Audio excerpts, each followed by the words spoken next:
Buenos días, compañeros, amigos. Aquí estamos otro día con el compañerito César Bermeo. Muy buenas tardes a todas las personas que se conectan en este momento al editorial de Manuel Pérez Rendón, con quien hablaremos algunas cosas que están pasando en el día a día.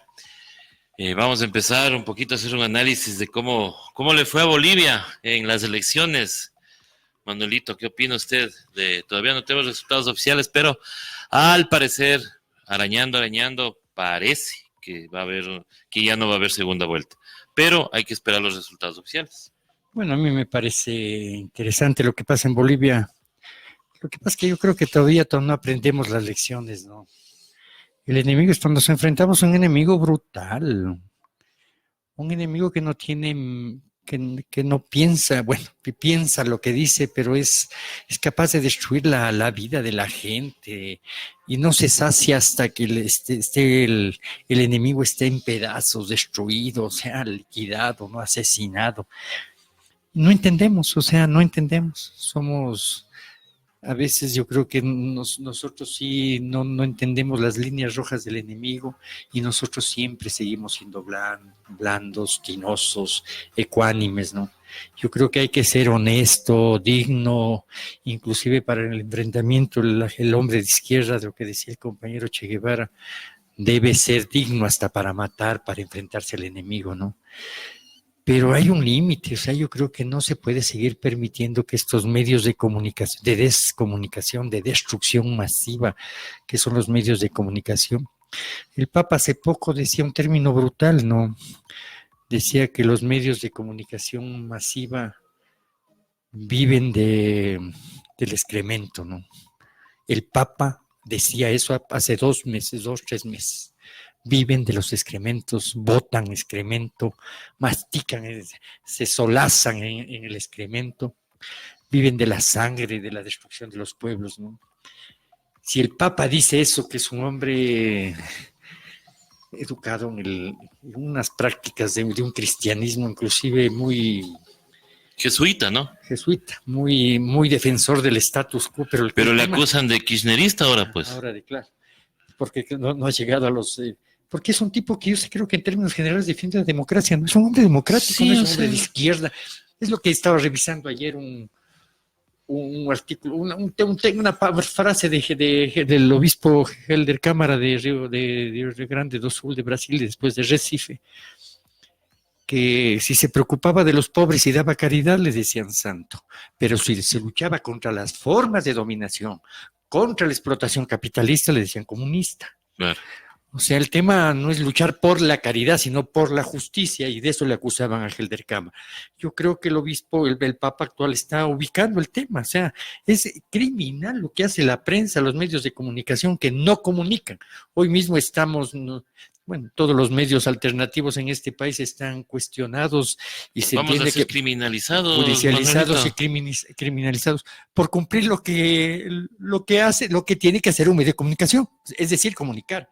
No tergiversar la verdad, no manosear la verdad, no hacer que la verdad aparezca lo que ellos quieren que aparezca, por decir la verdad en territorio, en concreto, en blanco y negro, en la calle, viendo lo que dice y hace la gente. Yo sí creo que en Bolivia no se aprende todavía el tema. Yo creo que hay que enfrentar a los medios de comunicación. Hay que hacer campañas mediáticas, porque lo que pasa en Bolivia, que además hasta hace poco nadie le podía tocar al Evo, porque obviamente realmente es un proceso exitoso, ¿no? El proceso económico de boliviano ha sido exitoso. Cómo realmente ha logrado que uno de los países más atrasados, después de Haití, supuestamente era Bolivia el país más atrasado.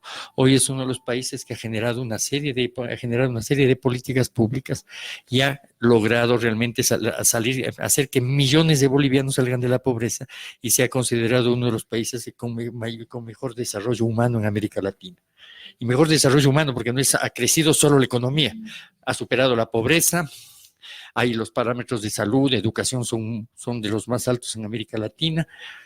Hay un empoderamiento del pueblo boliviano sobre su desarrollo, pero que desgraciadamente la vaina mediática ha logrado ir desprestigiándole al compañero Evo Morales. Hasta hace poco era, la vez anterior era porque supuestamente tenía amantes, hijos, descuidado, cualquier cosa. O No, sea, es que se inventa cualquier cosa, no ve aquí el reportaje de Diario Expreso donde habla de que los dirigentes indígenas tienen una cantidad de dinero, casas, propiedades, hectáreas de terreno y todo lo demás. Y la gente compra eso, o sea, la gente compra esas informaciones que pero no ni siquiera se prueban. Además, el tema es, claro, desprestigiar, pretender que los pobres tienen que seguir siendo pobres. ¿Cómo es posible que un indio sea presidente de Bolivia y le haya sacado de la pobreza, de la marginación en el mundo? O sea, es gravísimo. O sea, no pensar, o sea, solo se piensa en términos raciales. Claro, los que han vivido de la explotación histórica en América Latina no pueden pensar que primero que haya un reparto equitativo de la riqueza, ¿no? La riqueza para ellos, que el poder ya sea de ellos, del pueblo, no para los cuatro de que siempre han gobernado. Entonces no entienden, o sea, la violencia, la plata, la riqueza siempre ha sido propiedad de ellos. Ellos pueden destruir, ellos pueden asesinar, ellos pueden salir a las calles. Además, ellos sí han asesinado. Asesinato, hoy mismo estaba recordando el tema de Alfaro, ¿no? El comercio atizaba el asesinato de Alfaro. El ejército permite que entre Alfaro al mediodía y sea asesinado. El comandante del ejército y presidente de la República, el general Leonidas Plaza, estaba turisteando en la Tacunga, mientras la ciudad de Quito estaba desguarnecida y pudieron entrar y asesinarle y en el panóptico quitaron las seguridades, o sea, sí. Ellos con el conde Gijón tenían ejércitos liberales que armaban ejércitos conservadores para matar con liberales, masones, liberales, los indios. O sea, ellos no tenían ningún empacho, tenían un obispo, el Schumacher, que venía con huestes y preparó para asesinar a la gente. Pero eso es, claro, lo que decían, cuando al pueblo se le da bonificación, algún subsidio, es caridad. Cuando la burguesía, que toda la vida ha recibido los más grandes subsidios, se llama aporte a la inversión, aporte al desarrollo. Incentivos al desarrollo. Entonces siempre es la misma lógica, ¿no? O sea, el apropio de la riqueza siempre ha sido un tema de la derecha. Ellos son dueños de la violencia, de la palabra, de la riqueza. No puede haber más dueños en este país, cuando realmente ellos lo que han venido haciendo es generar una lógica sistemática de violencia para expropiar el salario, la riqueza, las tierras a nuestros pueblos. Claro, el caso de Bolivia es concreto, o sea, Bolivia ha sido un país exitoso, dirigido por sectores de izquierda. Yo creo que inclusive la década anterior, llamada para algunos la década ganada, yo creo que fue importante en la medida que permitió que sectores sociales, los pobres, inclusive los sectores que muchos que se convirtieron en odiadores de la clase media, puedan vivir en mejores condiciones. Hoy con el modelo neoliberal aplicado en Colombia, que es brutal, neoliberal y terrorista y paramilitar, narcotraficante de Colombia, el tema de Argentina, de Chile, es gravísimo, ¿no? Entonces, claro, la violencia, ¿quién genera la violencia? Entonces, lo de Bolivia, yo espero que realmente el compañero Evo llegue a los 10 puntos y no se necesite segunda vuelta, porque la ofensiva de la segunda vuelta va a ser brutal. Van a utilizar todos los medios habidos y por haber para descalificar, desprestigiar, por las buenas o por las malas, el proceso en Bolivia. Y el otro tema que tiene que ver sobre lo mismo, el tema de la violencia. ¿Quiénes generan la violencia? Claro, porque, a ver, en Ecuador, ¿por qué se desata la violencia? Por el decreto 883. En Chile, ¿por qué se desata la violencia? Por la subida de los pasajes del metro.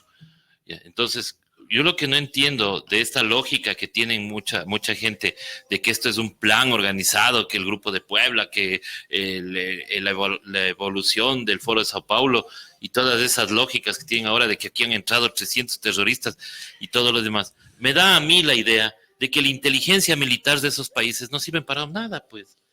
O sea, ellos han sabido que esto está programándose y toman medidas antipopulares. O sea, me parece una tamaña, mejor no digo la palabra, pero, o sea, me parece una lógica totalmente traída de los cabellos, pues. O sea, se acaba, quita el deroga, perdón, el 883 Lenín Moreno y se acaba la violencia.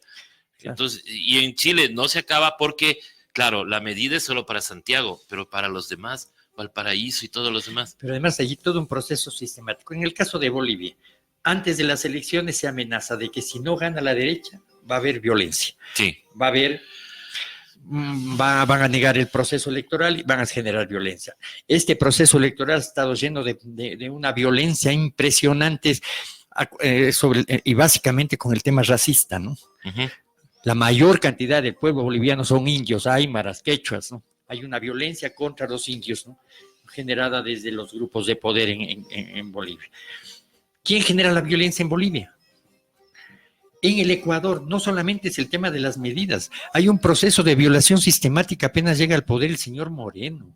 Se viola la ley, se viola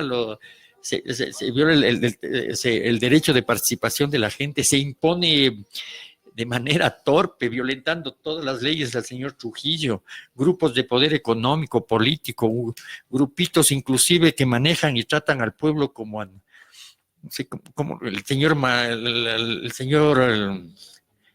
Enrique Ayala Mora, cómo le trata a las comunidades, a los indios, cómo plantea la utilización, comprarles, venderles como animales, ¿no?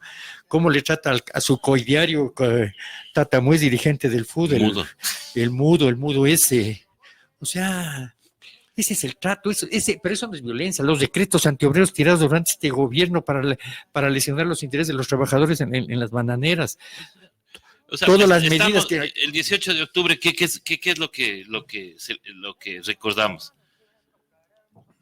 ¿No era la matanza de Astra? Claro, además la matanza de Astra. ¿Quién creó esa matanza de Astra? Por eso, ¿quién fue?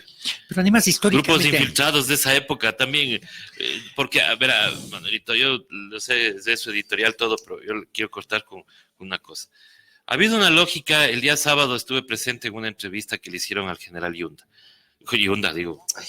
Yandún. El general Yandún dice que inteligencia tiene ya ubicados a los 200 que han entrado de México, Cuba, Venezuela, Bolivia y son terroristas. Ya, perfecto. Resulta que hoy en la mañana la señora Romo dice que va a criminalizar a 19 grupos violentos, entre ellos quienes transmitimos en vivo las manifestaciones, los paros, la represión, los heridos que ella quiere negar junto con la complicidad de los medios de comunicación. Entonces, ¿no será que ese mejor es el guión que están teniendo los del Grupo de Lima para legitimarse y poder actuar como les da la gana? Porque ya estamos viendo que el señor Piñera, en vez de decir estamos ante una situación de crisis popular y todo lo demás, dice estamos en guerra contra un enemigo mucho más grande. ¿Cuál es el enemigo más grande? Claro, por eso yo creo, a ver, sistemáticamente toda la vida siempre han buscado un chivo expiatorio para tirar las medidas. Yo me acuerdo toda la vida que siempre ha habido grupos extremistas que llevan al país terroristas y todo. Los más grandes terroristas que hay en el país, en concreto en el país, son los que generaron la masacre del 15 de noviembre del 22, los grupos bancarios y la guerra entre los bancos y los agroexportadores, utilizando al pueblo, y el pueblo salió a pedir sus derechos, el salario, el derecho a la organización, el derecho a la huelga, y el que no se devalúe la moneda porque le afectaba directamente al pueblo. Fueron baleados y asesinados con el aplauso de toda la oligarquía que salió a aplaudir la masacre desde los balcones cuando entraba y salía el ejército victorioso después del asesinato. En el 59, la masacre en Quevedo y Guayaquil por el gobierno social cristiano, acusándole al pueblo. En esa época les acusaron de ladrones y de prostitutas. Cuando era un movimiento de estudiantes, salieron a la calle a defenderse contra la agresión del gobierno social cristiano. No se olviden que estos son los gobiernos que apoyan y consolidan al grupo oligárquico de la costa, los Novoa, los bananeros, porque toda esa zona es expropiada y desarrollada todo, con subsidios del Estado se desarrolla el programa nacional. El banano se hacen las vías, las carreteras, los puertos para la exportación bananera. En la masacre de Astra son los obreros que luchan por el derecho sindical, por un pliego de peticiones, son asesinados por la dictadura militar. O sea, son trabajadores. ¿Cuál es el justificativo en el asunto? ¿Quiénes son los violentos? O sea, resulta que los trabajadores por defender los derechos. En las jornadas de abril, en el tema, el movimiento inicial del movimiento indígena Pachacuti, hoy las jornadas de estos días de octubre, uno ve Felizmente hoy ya tenemos una cantidad de pruebas de otro color. Ya no pueden ubicar. He oído a todos estos grupos de la prensa oficial, estos mercenarios de la comunicación, a este ex militante, ex agente de la CIA, que fue el último dirigente de la inteligencia del ejército que fue destituido por Mario Pazmiño. Que tiene un libro, dice, que están siguiendo ese libro. Pero ese libro era de que lean, pues, los señores militares, para que eviten, si es que es cierto. Porque además es impresionante ver la calidad humana de nuestro pueblo, que decía hace poco el compañero Dávalos, ¿no? Yo creo que hay una vaina genética en nuestro pueblo. Nuestro pueblo no se somete a la estulticia, al racismo, a la brutalidad, a la ignorancia, ¿no? Se ha demostrado hasta la saciedad que este gobierno viene violentando los derechos. El pueblo ya se cansó. Frente a todo el paquetazo que nos quieren imponer, el pueblo se cansó de salir a la calle a pelear. ¿Qué es uno de los tantos paquetazos? Porque la ley de reforma tributaria fue un paquetazo igual para el pueblo, ¿no? Y lo mismo pasa en Chile. En Chile no saben cómo así apareció la cosa. Es que en Chile tienes unos niveles de violencia brutales. Y una desigualdad social terrible. Todo está privatizado en Chile, eso decían, la seguridad social. No hay, porque está privatizado. No hay ningún solo jubilado que reciba más de $300 mensuales de ingreso. Todo está privatizado. Agua, luz, todos los servicios básicos están privatizados. Y además indexados con el dólar. Cada vez que sube el dólar, suben los costos. Entonces, claro, el pueblo ya está sometido a un nivel de violencia económica, social y política, porque inclusive la constitución en Chile sigue siendo la misma pinochetista. La de Pinochet, así es. El pueblo mapuche, a pesar de esta disque que se decía socialista, la expresidenta y ahora dirige el tema de los derechos humanos, siempre fue un pueblo violentado y hoy sigue siendo violentado porque quieren exterminarlo, porque ahí están haciendo ya empezaron, hace años empezaron con el tema de entregarles tierras para el tema de las grandes empresas forestales. Ahora es para las minas, o sea, siguen en ese proceso de privatizar Chile, destruyendo culturas, pueblos, como el caso de los mapuches. Aquí pasa lo mismo, o sea, van a generar una serie de medidas, claro, el pueblo se levanta, y claro, las armas brutales que tenía nuestro pueblo, palos, piedras, escudos de cartón, lo más sofisticado que llegamos a tener aquí en la guerrilla, son unas latas de cortado baldes y ponían los baldes como escudos. La famosa guerrilla de la que habla. Esa es la famosa guerrilla. No, pues dicen que estaban entrenados, dice. O sea, con ese entrenamiento, se han tenido entrenamiento y todo lo demás. Que le pregunten, pues, al del picnic, como dicen ellos, el señor Rodrigo Coyaguazo, ¿en dónde está ahorita? En el gobierno, pues, en el gobierno de Lenin. Él está colaborando con el gobierno de Lenin. Entonces, ¿por qué no le preguntan al señor cómo fueron esos famosos picnics de los que ahora hablan y dicen que ahí se han entrenado estas guerrillas que ahora han atacado? Y no dicen también que este tipo Moreno y la REA fueron de izquierda. No dijeron que ellos eran de Alfaro Vive, del MIR, o sea, perdóneme. Pura farsa, o sea, estos nunca fueron militantes. ¿Cuál es el de la anécdota del estuche de violín? El la REA. ¿O es de Pseli? No, el la REA es que le ha metido una UCI en el estuche de violín. No, claro, es puro, estos siempre han vivido del cuento, del engaño, del timo, ¿no? Entonces, y además ahora pretender indilgarle al pueblo, el pueblo tiene una capacidad de insurgencia impresionante. No se olviden de Daquilema. Daquilema pasó siendo los indios dominados como brutalmente, y los indios no tenían más que, ahí sí, no tenían ni piedras, o sea, lo primero que hacían era destruir todas las iglesias y toda la vaina. Le mandaron a fusilar y mejor crearon a un héroe. Y siempre ha habido estos héroes populares que han luchado con su entereza. El pueblo de Quito es un pueblo con dignidad. Además, esto no se olviden cuando los insultos proferidos por el Lucio, por los Maguad, claro. Por el mismo Nebot, que en vez de arreglarle la fregó, sí vio el comunicado de disculpas. Y tenemos... El indigenado les dice. Entonces, este gobierno además los indios demostraron además que tienen mayor capacidad. Yo creo que los sectores populares, bueno, hoy no podemos hablar simplemente de que por su práctica tienen información, también son formados académicamente una cantidad enorme de dirigentes indígenas, también están formados académicamente una cantidad de dirigentes sociales y populares.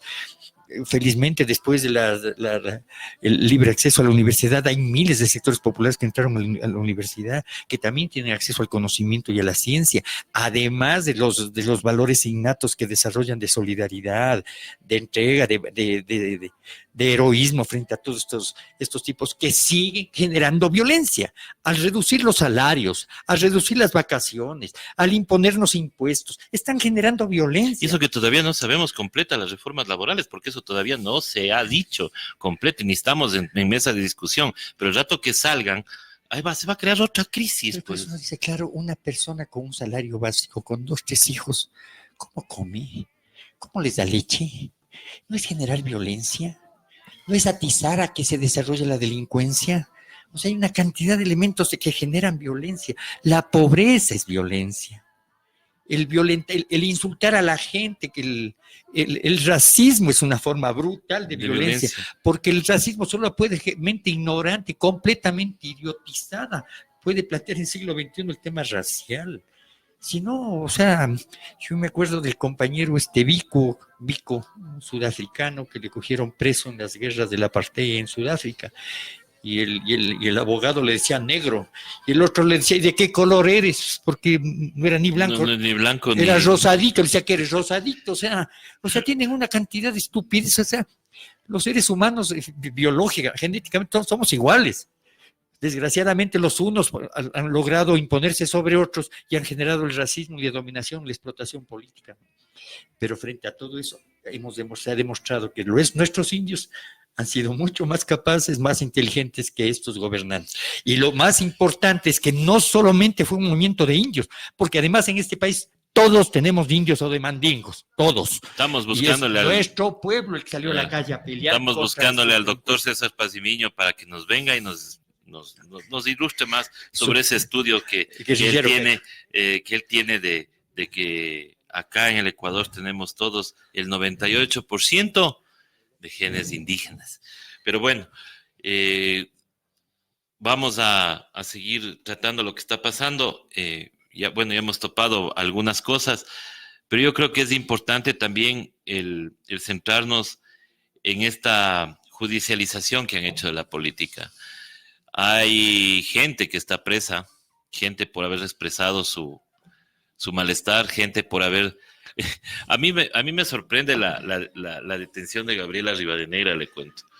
Porque, o sea, más que todo la detención, sino el allanamiento.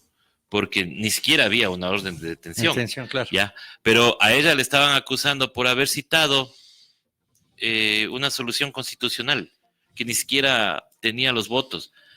Y hago referencia a esto porque cuando se le preguntó al general Yandún, la contestación del general Yandún fue, es que nosotros, lo que querían estos terroristas era encerrarnos en la asamblea y obligarnos a que nosotros le votemos al presidente. O sea, perdóneme, había 1,500 efectivos policiales y militares. Controlándolo. Ya, si les dejaron entrar a los hermanos indígenas a la asamblea, fue para calmar los ánimos. No vengan a decir que porque rompieron todos los cercos, porque ya no podían. Si hubiera pasado eso, se hubieran tomado la asamblea.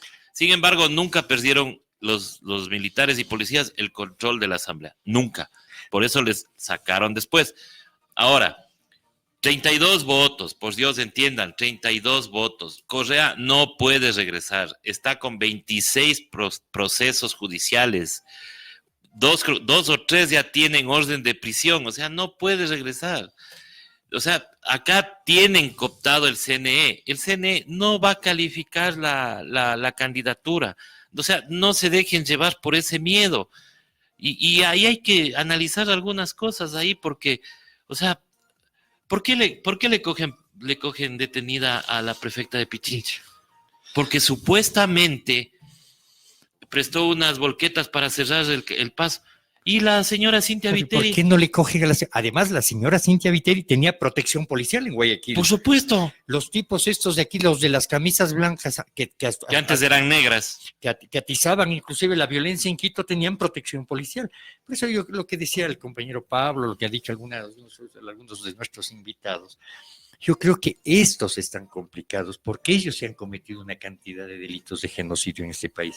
Ellos se han mandado a matar, porque no es que hay un uso adecuado de la fuerza, progresivo de la fuerza. No, para nada. Inclusive lo que se denuncia, el uso de bombas lacrimógenas caducadas. Esto puede provocar realmente una masacre enorme en la población, porque son armas, ya son bombas de una peligrosidad enorme, ya no son para disuadir, son para matar.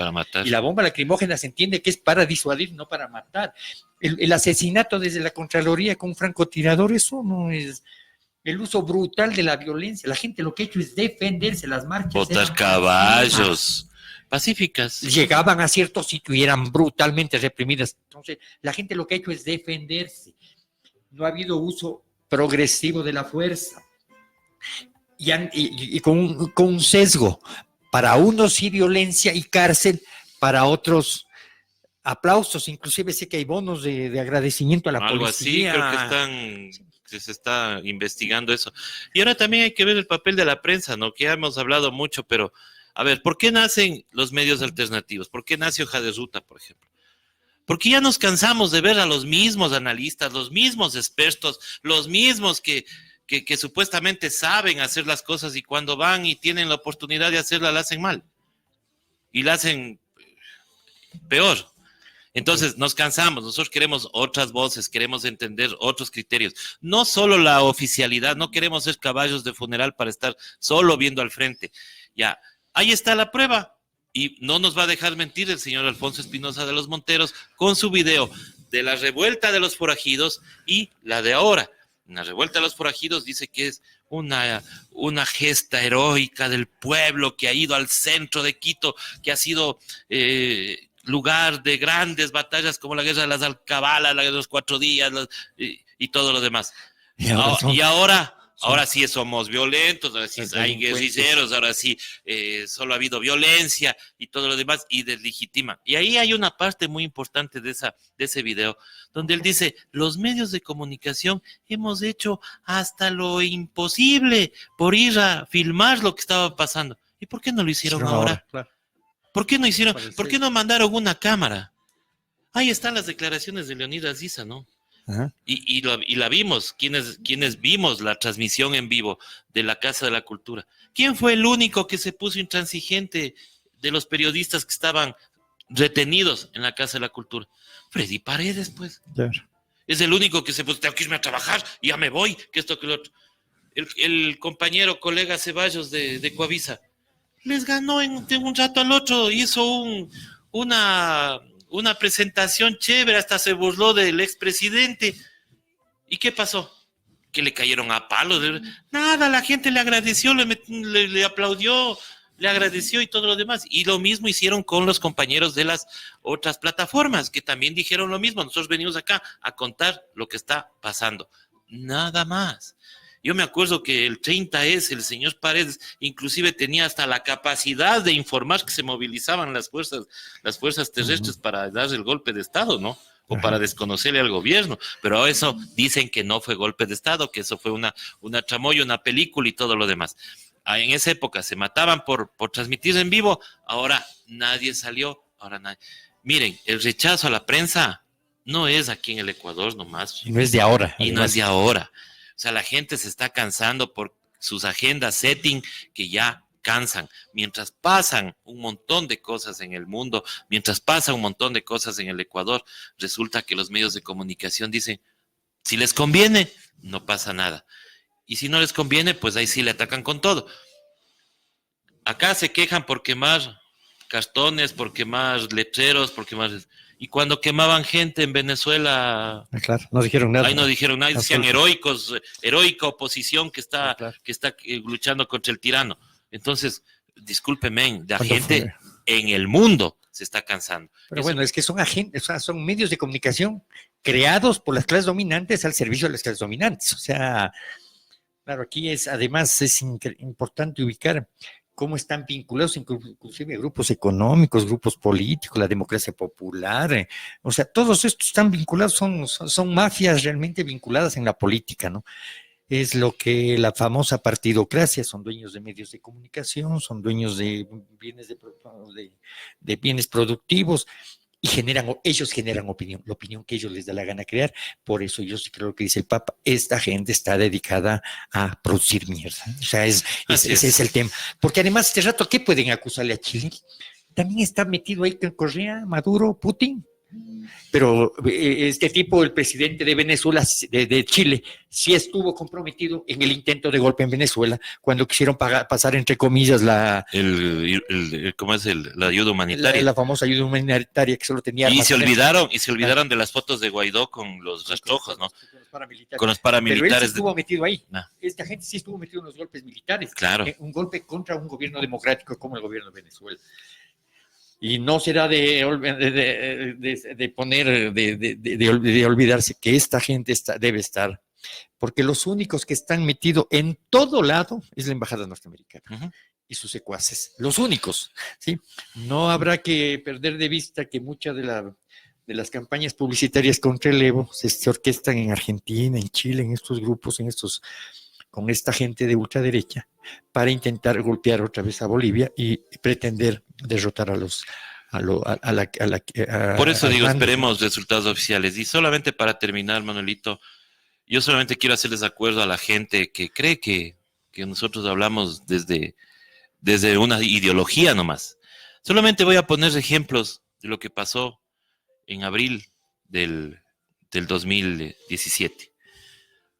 Cuando había un señor que era ex alcalde de Baños, que dijo que hay que incendiar Quito. Nunca fue judicializado, nunca le pusieron un juicio, nada. Por ahí salió un editor de una página web que dijo que quería ponerle un gancho para los peces de espada al hablador de los sábados, refiriéndose al presidente de la época. Ya, le judicializaron, salió libre y dijeron que triunfó la libertad de expresión. Claro. El señor Páez no colgó borregos frente a niños diciendo que eso es lo que tenían que hacer con todos los correístas. Claro, y no fue judicializado.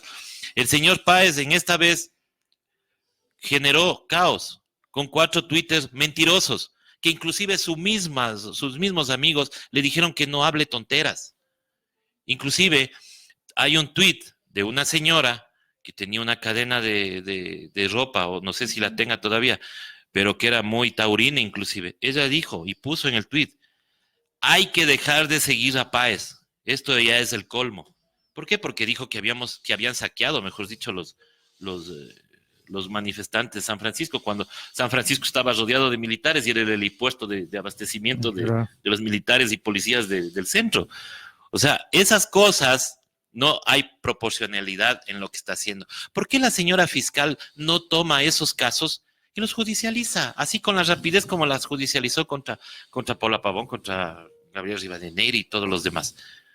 Ahí no veo yo cómo es juicios de odio. Juicios de odio, por ejemplo, contra Nebot. Acaba de decirles que se vayan al páramo y ahora para disculparse les dice indigenado. Entonces, ¿nosotros qué les diremos a ellos? Pues, blanqueados, ¿no? Blanqueados, o sea, no sé, o sea... El Simón Espinosa.